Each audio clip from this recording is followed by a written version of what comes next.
러브 모텔. 저는 믿을 수 없었습니다. 제 아내가 제 아버지와 함께 모텔로 들어가는 걸 봤습니다. 일주일에 3번, 항상 같은 시간. 오후 6시. 여보세요. 경찰서죠? 신고할 게 있습니다.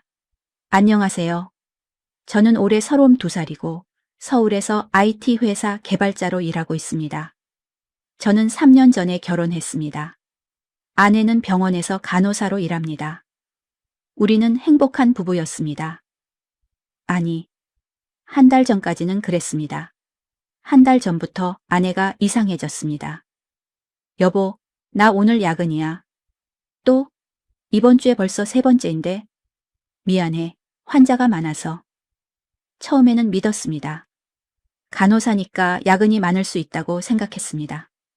하지만 일주일에 3번씩 매주 같은 요일에 화요일, 목요일, 토요일 정확히 같은 패턴이었습니다. 여보, 오늘도 야근? 응. 미안해. 9시쯤 들어갈게. 알았어. 조심히 와. 하지만 이상했습니다. 아내가 돌아올 때마다 피곤해 보이지 않았습니다. 오히려 긴장한 표정이었습니다. 여보, 괜찮아? 표정이 안 좋은데. 응? 아니야. 그냥 좀 피곤해서. 씻고 쉬어. 응. 아내는 급히 샤워를 하고 일찍 잤습니다. 2주가 지났습니다. 어느 날 제가 회사에서 일찍 퇴근했습니다. 오늘 미팅이 취소돼서 일찍 들어갈게. 아내에게 문자를 보냈습니다. 답장이 없었습니다. 이상했습니다. 아내는 항상 바로 답장하는데 저녁 7시 집에 도착했는데 아내가 없었습니다. 병원에 있나? 아내 병원에 전화했습니다. 여보세요, 박수진 간호사 계신가요? 수진 씨요? 오늘 조퇴하셨는데요? 조퇴요? 네, 5시에 퇴근하셨어요. 저는 심장이 덜컥 내려앉았습니다. 5시에 퇴근? 그럼 지금 어디 있는 거지? 아내에게 전화했습니다. 3번 만에 받았습니다. 여보, 어디야? 응, 병원이야. 왜? 병원에서 조퇴했다던데? 아, 그게 잠깐 나왔다가 다시 들어왔어. 거짓말 같았습니다. 무슨 일이야? 어디 아파? 아니야, 괜찮아. 9시에 들어갈게. 아내가 전화를 끊었습니다. 저는 불안했습니다. 뭔가 숨기고 있어. 그날 밤 9시 30분, 아내가 집에 들어왔습니다. 여보, 왔어? 응. 아내 표정이 어두웠습니다. 무슨 일 있어? 아니야, 아무것도. 왜 거짓말해? 조퇴했다면서 왜 병원에 있다고 했어? 그게 어디 갔었어? 솔직히 말해. 아내가 눈물을 흘렸습니다. 미안해. 말 못해. 왜 못해? 나중에 설명할게. 지금은 안 돼. 지금 당장 말해. 미안해. 아내가 방으로 들어가 문을 닫았습니다. 저는 답답했습니다. 대체 뭘 숨기는 거야? 다음 날, 저는 친구 정훈에게 전화했습니다. 정훈아, 나 상담 좀 하고 싶어. 무슨 일인데?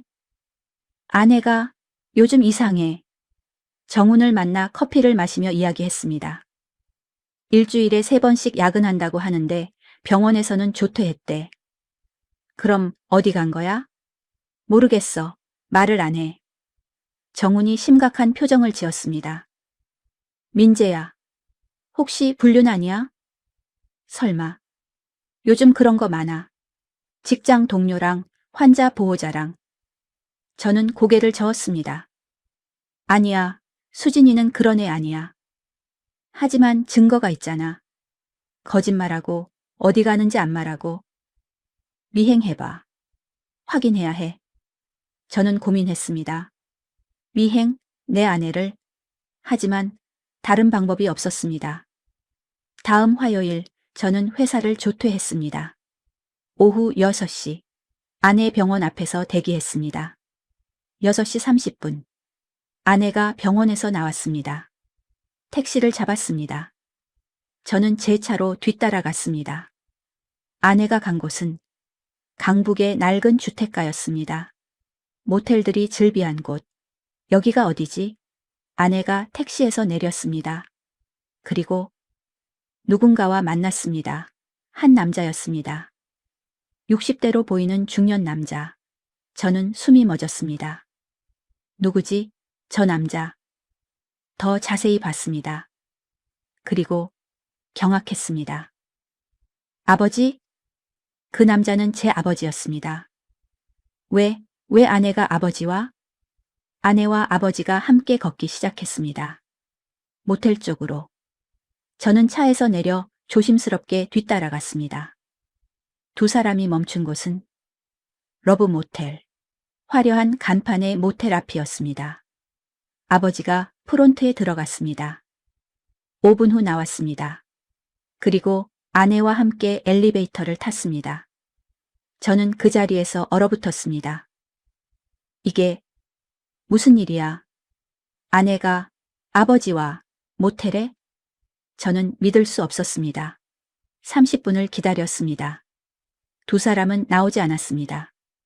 1시간이 지났습니다. 2시간이 지났습니다. 밤 9시. 드디어 두 사람이 나왔습니다. 아내와 아버지. 둘 다 표정이 피곤해 보였습니다. 아버지가 택시를 잡아 아내를 태웠습니다. 그리고 본인도 다른 택시를 타고 갔습니다. 저는 차 안에서 한참을 멍하니 앉아 있었습니다. 이게 현실이야? 내 아내가 내 아버지와 모텔에서 2시간을? 저는 머리가 멍했습니다. 집으로 돌아왔습니다. 9시 30분. 아내가 들어왔습니다. 여보, 왔어. 응. 오늘도 야근이었어? 응, 힘들었어. 거짓말이었습니다. 아내는 병원이 아니라 모텔에 있었습니다. 제 아버지와 함께. 씻고 올게. 아내가 샤워를 했습니다. 저는 소파에 앉아 생각했습니다. 어떻게 해야 하지? 당장 따져 묻나? 아니면 더 확인해 봐야 하나? 그날 밤 저는 잠을 이루지 못했습니다. 다음 날, 저는 아버지에게 전화했습니다. 아버지, 어제 뭐 하셨어요? 응? 집에 있었지. 왜? 또 거짓말이었습니다. 아무것도 안 하셨어요? 그래, TV 보고 그랬어. 저는 전화를 끊었습니다. 아버지도 거짓말을 하시네. 대체 두 사람이 무슨 관계인 거지? 목요일이 됐습니다. 아내가 또 야근한다고 했습니다. 여보, 오늘도 야근. 그래. 저는 또 미행했습니다. 같은 장소, 같은 모텔. 아내와 아버지가 함께 들어갔습니다. 300에 5. 이번에는 방번호까지 확인했습니다. 또 2시간 후에 나왔습니다. 저는 확신했습니다. 이건 불륜이야. 내 아내가 내 아버지와 토요일 3번째 미행. 똑같은 패턴이었습니다. 저는 증거를 모으기 시작했습니다. 사진을 찍었습니다. 모텔 들어가는 장면, 나오는 장면, 시간도 기록했습니다. 입실, 오후 요급 시 퇴실, 오후 9시 항상 2시간, 일주일에 3번, 화요일, 목요일, 토요일. 저는 정훈에게 다시 연락했습니다. 정훈아, 너 말이 맞았어. 뭐가? 불륜이야. 아내가. 진짜? 상대가 누군데? 내 아버지야. 뭐? 정훈이 경악했습니다. 네 아버지? 장인어른이랑? 아니, 내 친아버지. 세상에. 일주일에 3번씩 모텔 가더라. 2시간씩. 민재야, 그건 정말 심각한데. 나도 알아. 어떻게 할 거야? 저는 한참을 생각했습니다. 이혼해야지. 당연히. 아버지는? 모르겠어. 연 끊어야 할 것 같아. 증거 확보했어? 사진 찍었어. 3번. 그럼 변호사 만나봐. 상담받고. 저는 고개를 끄덕였습니다. 다음 주 월요일 저는 이혼 전문 변호사를 만났습니다. 변호사님, 제 아내가 제 아버지와 불륜 관계예요. 장인어른이 아니라 친아버지요? 네. 그건 법적으로 매우 심각한 사안입니다. 변호사가 심각한 표정을 지었습니다. 증거가 있나요? 저는 사진을 보여줬습니다. 이게 모텔 들어가는 장면이고요. 이게 나오는 장면입니다. 횟수는 일주일에 3번씩 한 달간 12번 확인했습니다. 그 정도면 충분합니다. 이혼 소송 가능합니다. 저는 한숨을 쉬었습니다. 정말 이혼해야 하는구나. 저는 집으로 돌아왔습니다. 아내가 거실에 있었습니다. 여보, 왔어? 응. 오늘 무슨 일 있어? 표정이 안 좋은데. 아니야. 저는 아내를 똑바로 볼 수 없었습니다. 이 사람이 내 아버지와 그날 밤 저는 아내가 자는 걸 확인하고 아내 가방을 뒤졌습니다. 혹시 다른 증거가 있을지도. 지갑, 수첩, 화장품, 그리고 작은 영수증 하나를 발견했습니다. 메디케어 약국, 투석액 아보박스, 300원. 투석액? 이게 뭐지? 저는 인터넷에 검색했습니다. 투석액, 신장 투석 치료에 사용되는 용액. 신장 투석? 왜 아내가 이걸 샀지? 다음 날. 저는 아버지 집에 갔습니다. 아버지가 혼자 사십니다. 어머니는 5년 전에 돌아가셨습니다. 아버지, 계세요? 응? 민재야? 왔니? 네. 안부 보러 왔어요. 그래, 들어와. 아버지는 평소와 다름없어 보였습니다. 요즘 건강은 어때요? 괜찮지? 별일 없어. 병원은 다니세요? 아니, 안 아픈데 뭐. 거짓말이었습니다. 아내와 모텔 가는 사람이. 저는 아버지 집 안을 살폈습니다.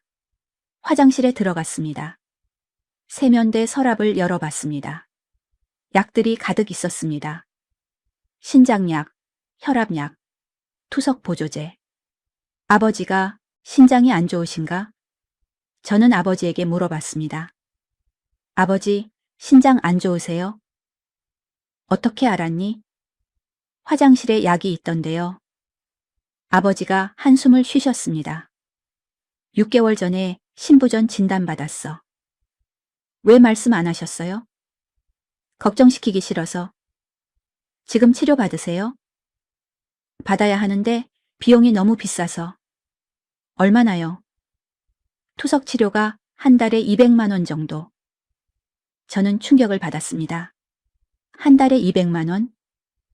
그럼 지금 치료 안 받으세요? 받고는 있어. 근데 아버지가 말을 흐렸습니다. 병원 말고 다른 데서 받고 있어. 다른 데요? 알아서 하고 있으니까 걱정 마. 저는 이상했습니다. 병원 말고 다른 데? 어디지? 그날 저녁, 저는 다시 정훈에게 전화했습니다. 정훈아, 이상한 거 발견했어. 뭔데? 아버지가 신장 투석 받으신대.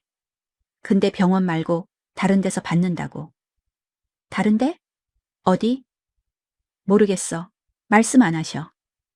그리고 아내 가방에서 투석액 영수증 발견했어. 투석액? 응, 35만 원어치. 정훈이 잠시 침묵했습니다. 민재야, 혹시 뭐? 아내가 아버지 투석 도와주는 거 아닐까? 저는 멈췄습니다. 그게 무슨 소리야? 간호사잖아. 투석할 줄 알잖아. 그래도 왜 모텔에서? 재택 투석이라는 게 있어. 집에서 하는 거. 근데 집에서 못하면 다른 데서 하고. 저는 숨이 막혔습니다. 그럼 모텔에서 투석을. 하지만 왜 나한테 말 안 해? 글쎄, 아버지가 비밀로 하라고 하셨을지도. 저는 혼란스러웠습니다. 정말 그럴까? 아니면 변명일까? 다음 화요일, 저는 또 미행했습니다. 이번에는 더 자세히 관찰했습니다. 아내가 들고 간 가방. 큰 가방이었습니다. 평소보다 훨씬 컸습니다. 저 안에 뭐가 들었을까?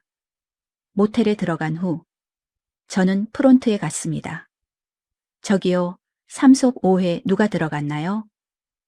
손님 정보는 못 알려드립니다. 제 아내인데요. 그래도 안 됩니다. 저는 돈을 꺼냈습니다. 10만 원 드릴게요. 3색 5호 무슨 일 하는지만 알려주세요.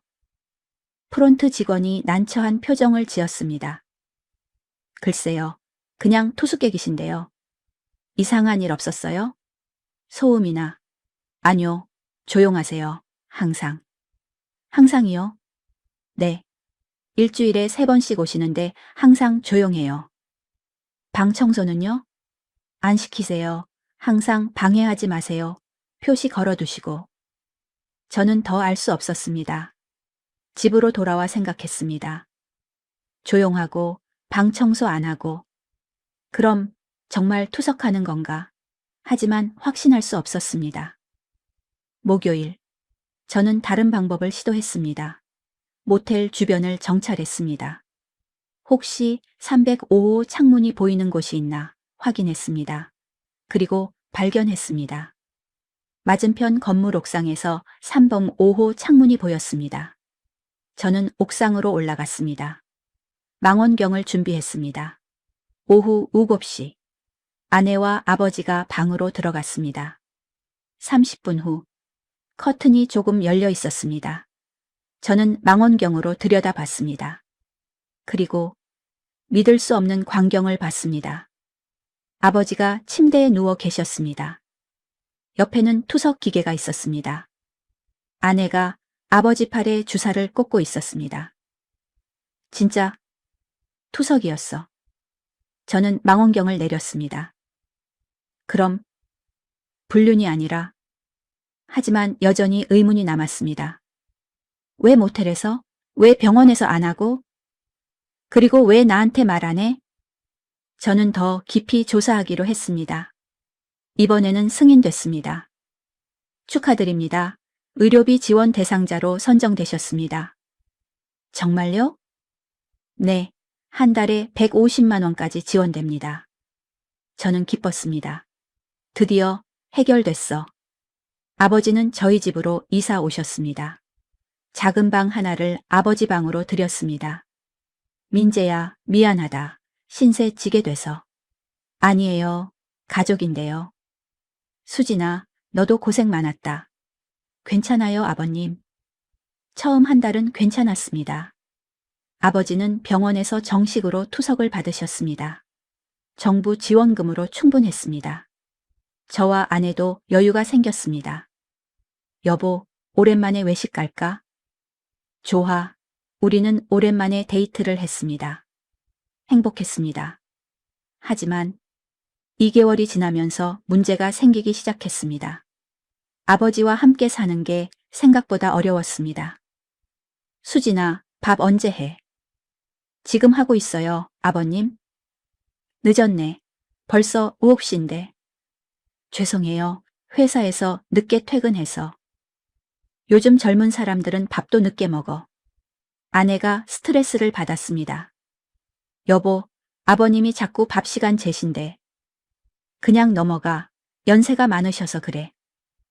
알아. 근데 매일 그러시니까. 그리고 생활 습관 차이도 있었습니다. 아버님, TV 소리 좀 줄여주세요. 응? 이게 큰가? 네. 벽이 얇아서 저희 방까지 들려요. 요즘 젊은 사람들은 조금만 시끄러워도 싫어해. 아침 6시에 일어나셔서 TV를 크게 틀으셨습니다. 우리는 깰 수밖에 없었습니다. 여보, 못 자겠어. 나도.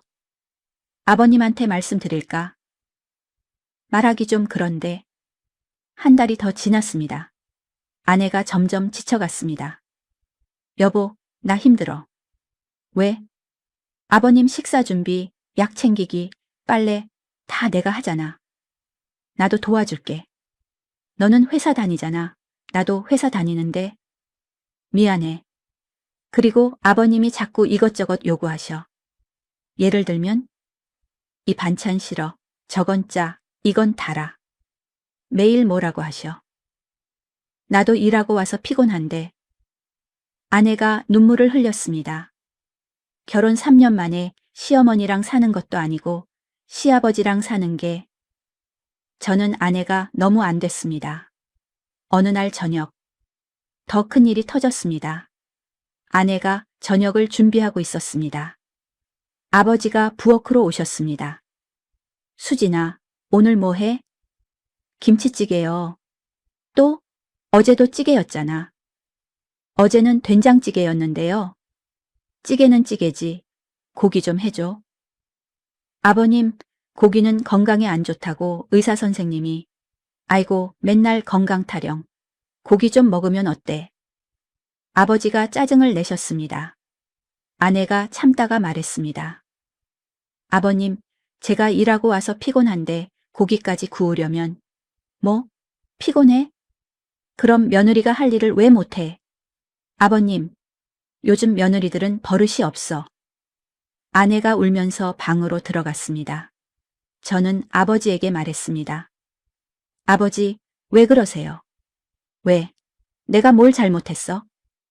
수진이도 일해서 피곤한데 고기까지 구우라고 하시면 그럼 며느리가 뭐 하려고 있어? 아버지, 너는 내 아빠 편이야, 마누라 편이야. 저는 화가 났습니다. 아버지, 수진이가 얼마나 고생했는데요. 아버지 투석 도와드리고 지금도 매일 밥하고. 그게 당연한 거 아니야. 당연한 게 아니에요. 감사해야죠. 아버지가 화를 내셨습니다. 그래, 내가 짐이구나. 나가라고 해. 나가면 되잖아. 아버지. 아버지가 방으로 들어가 문을 쾅 닫으셨습니다. 저는 아내 방으로 갔습니다. 아내가 울고 있었습니다. 여보, 미안해. 나 정말 힘들어. 알아. 이렇게까지 해야 해? 차라리 아버님 다시 혼자 사시게 하자. 그럴 수 없어. 집도 팔았는데. 그럼 나는 어떻게 매일 이렇게 살아? 아내가 소리쳤습니다. 나는 며느리지 노예가 아니야. 여보, 나도 사람이야. 존중받고 싶어. 저는 대답하지 못했습니다. 그날 밤 저는 잠을 이루지 못했습니다. 어떡하지? 아버지랑 아내 사이에서 다음 날 더 나쁜 일이 생겼습니다. 아버지가 쓰러지셨습니다. 여보, 빨리 와. 아내가 소리쳤습니다. 저는 급히 아버지 방으로 갔습니다. 아버지가 바닥에 쓰러져 계셨습니다. 아버지,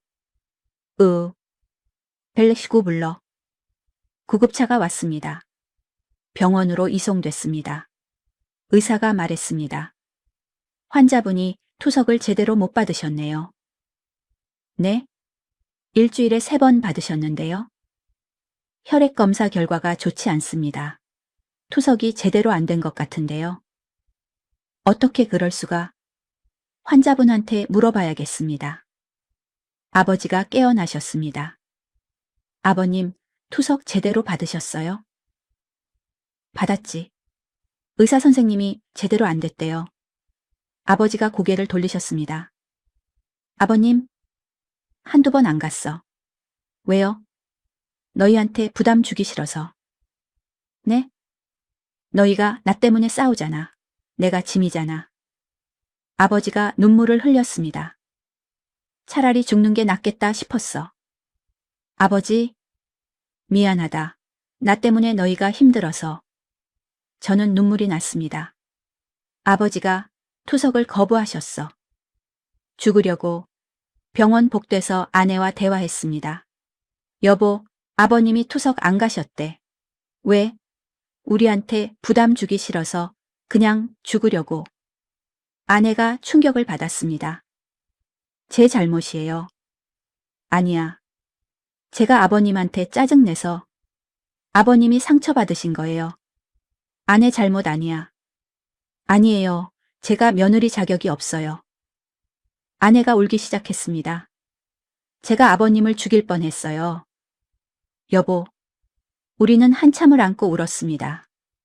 그날 밤, 저는 병실에서 아버지를 지켰습니다. 아버지가 잠든 모습을 보며 생각했습니다.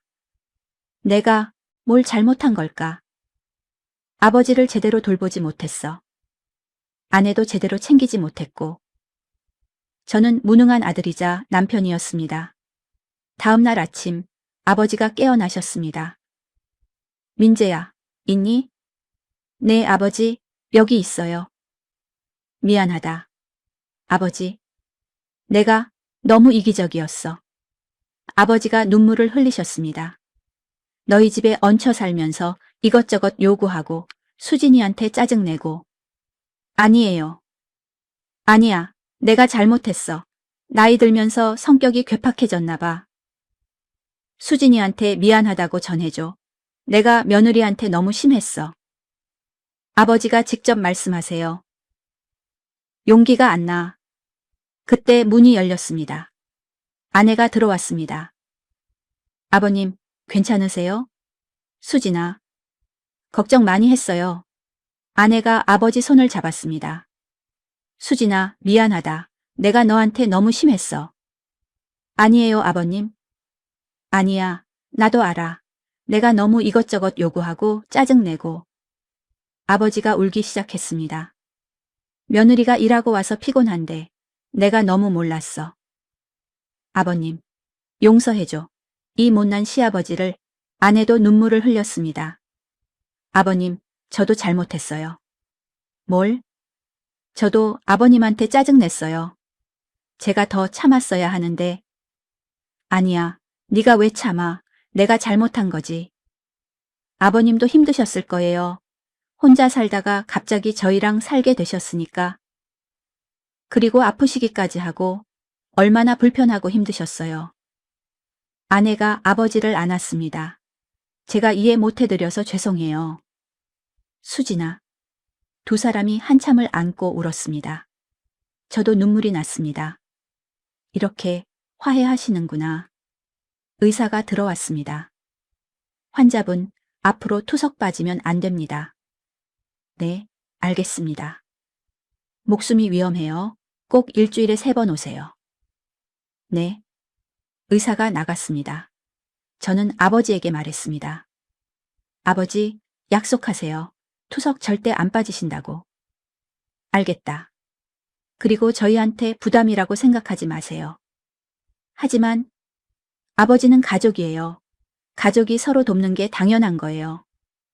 아내가 말했습니다. 아버님, 저도 잘할게요.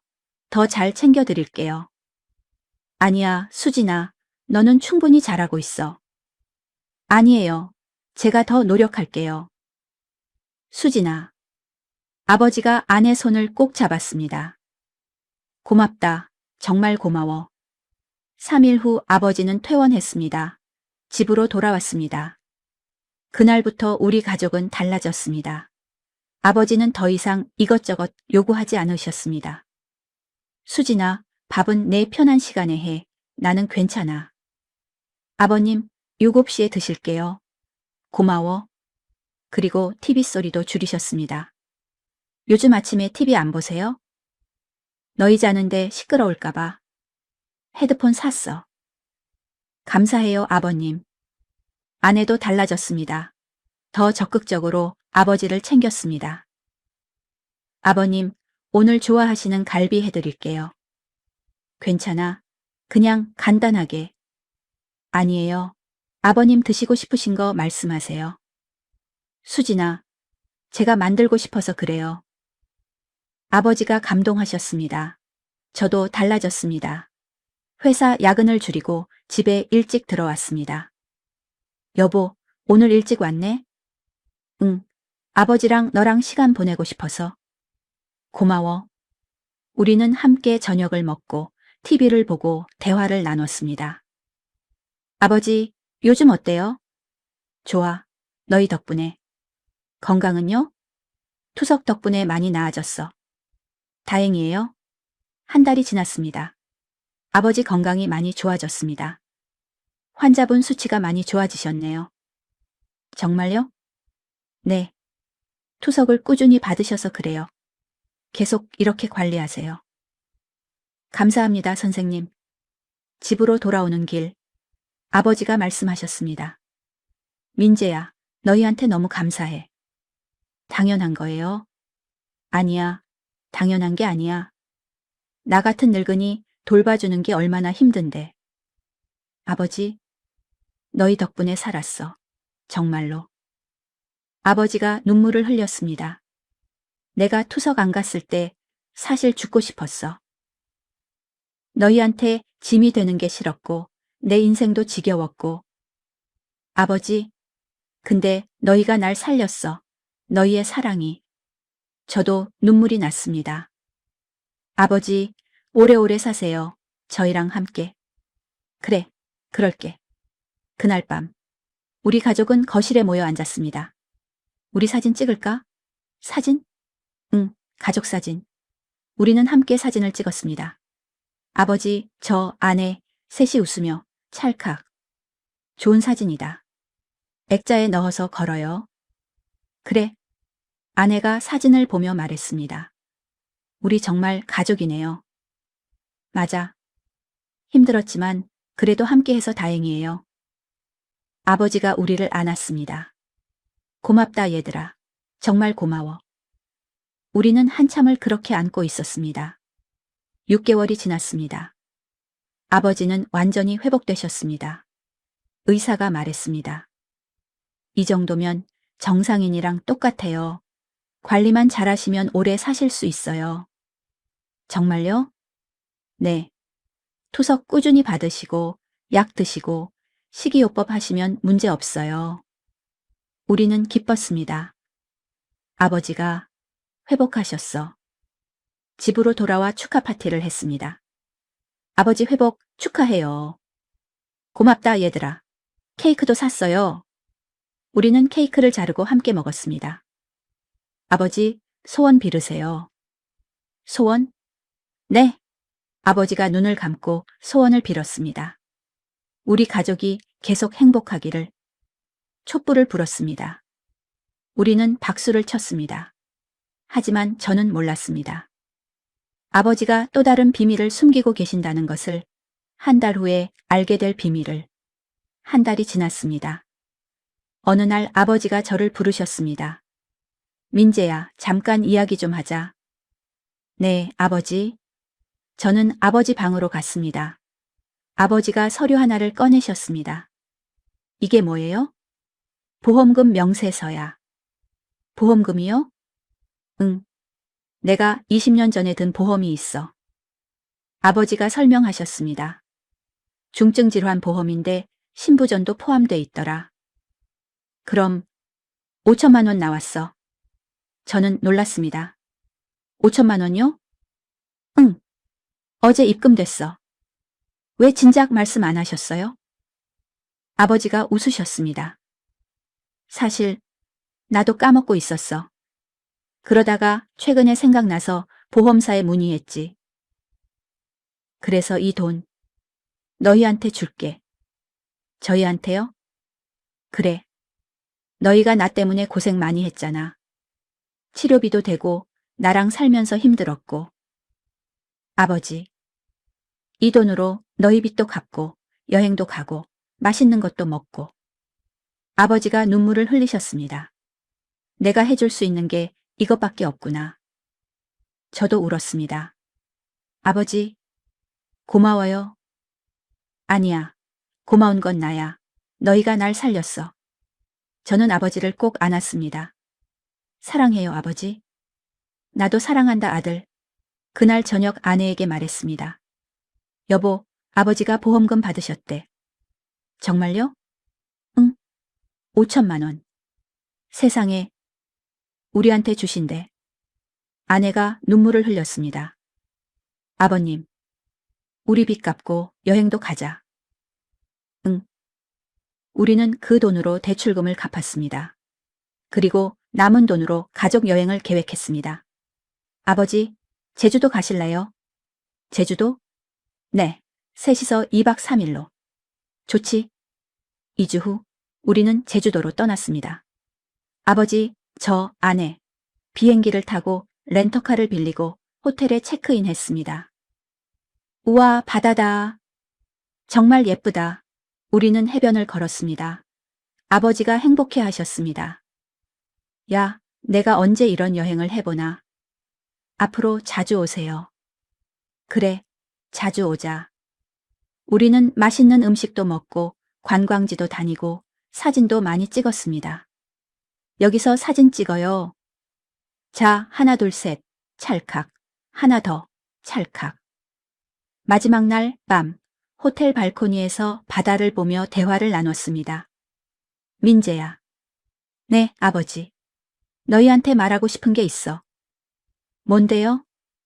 지난 1년 정말 행복했어. 처음에는 너희한테 짐이 되는 게 싫었어. 그래서 투석도 거부하고. 아버지, 근데 너희가 날 포기하지 않았어. 계속 돌봐줬어. 아버지가 눈물을 흘렸습니다. 그래서 깨달았어. 가족이 뭔지. 가족은 힘들어도 함께하는 거더라. 서로 돕고 이해하고 사랑하는 거. 맞아요, 아버지. 너희 덕분에 알았어.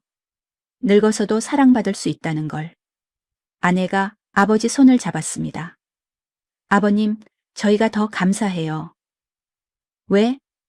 아버님 덕분에 저희도 배웠어요. 진짜 가족이 뭔지. 처음에는 힘들었어요, 솔직히. 근데 이제는 아버님 없는 우리 집은 상상이 안 돼요.